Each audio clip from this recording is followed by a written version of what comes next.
शारदीय दुर्गा पूजा रे उत्सव मुखर सारा राज्य चारिआडे चली दुर्गति नासिनी मां को आराधना। आज पवित्र महाअष्टमी रे कंपुछि पूजा मंडप।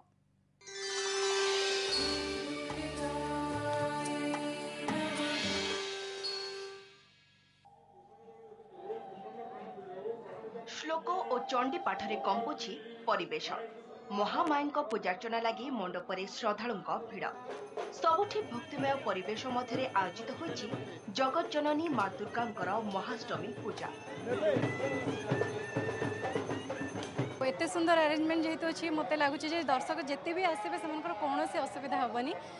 जेहेतु माँ आवाहन हो सारी हैप्पी दुर्गा पूजा और जिते भावत एंजॉय करूँ किंतु माँ पाखे जो प्रार्थना करने कथा से हृदय करूँ माँ निश्चय शुणे। आज अष्टमी दिन आसी पहुँचली माँ को दर्शन करने सब बड़े मुझे रसुलगढ़ मंडप को आसी थाए कारण आम ये पाखे रहू ये भारी आध्यात्मिक परिवेश भारी भल। ए वर्ष पाग बहुत भल अच्छी माँ बहुत दया माँ को एति मागिली जे जगतर सबू पाप क्षय करी माँ शांति बजाय रखु सम्मान समस्त को आशीर्वाद कर बहुत खुशी लगे।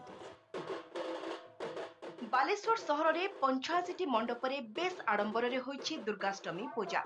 हाथ में पारंपरिक अस्त्र और बाड़ी धरी पाइक आखड़ा खेलर एठारे रहिछि स्वतंत्र परंपरा।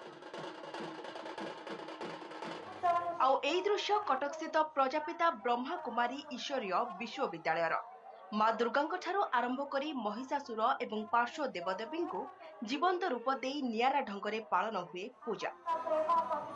ब्रह्मपुर संबलपुर राउरकेला समेत राज्यर सबु स्थान में मांकर महाअष्टमी पूजा पाई भक्तों मध्य देखा मिलुछि प्रबल उत्साह।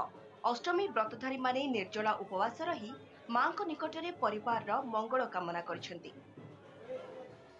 एपटे संध्या हेले पूजार मजा नेबाकू बेस भिड़ जमुछि मंडपगुड़िक निकटरे।